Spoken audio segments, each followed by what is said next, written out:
গোপালের পাশের গায়ে এক বুড়ো বুড়ি থাকতো। তার ছিল দুটো ছেলে।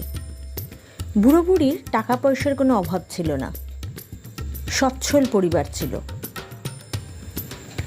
তার দুই ছেলের মধ্যে তার যে ছোট ছেলে, সে ছিল একটু বকাটে টাইপের।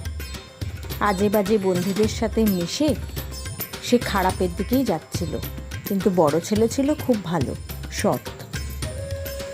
তো ছোট ছেলে একদিন রাতে বুড়ো আর বুড়িকে, মানে তার বাবা মাকে খুন করে এক পুটুলিতে সমস্ত টাকা পয়সা বেঁধে পালিয়ে যায়।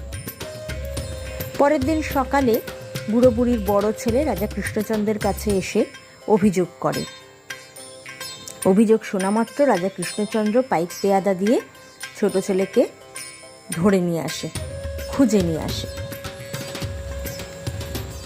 ছোট ছেলে আসা মাত্র রাজা কৃষ্ণচন্দ্র বলে, খুবই জঘন্যতম কাজ করেছো তুমি, তোমার চরম শাস্তি অপেক্ষা করছে।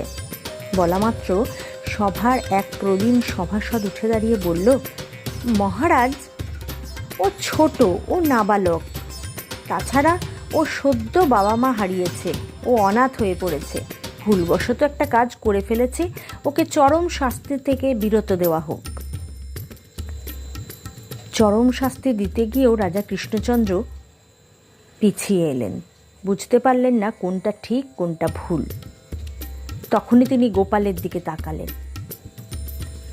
গোপাল উঠে দাঁড়িয়ে বলল, মাপ করবেন মহারাজ, নিজের বাবা মাকে সম্পত্তির লোভে খুন করেছে, এর থেকে বড় অন্যায় আর হয় না। সেক্ষেত্রে নাবালকই হোক আর সাবালকই হোক, অপরাধটা চরমতম।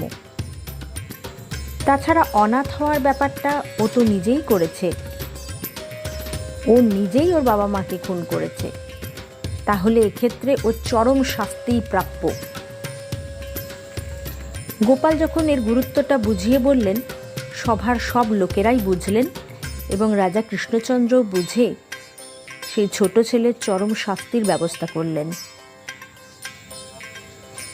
গোপাল ভাঁড়ের এই নতুন গল্পটি যদি তোমাদের ভালো লাগে তাহলে সাবস্ক্রাইব করে পাশে থেকো।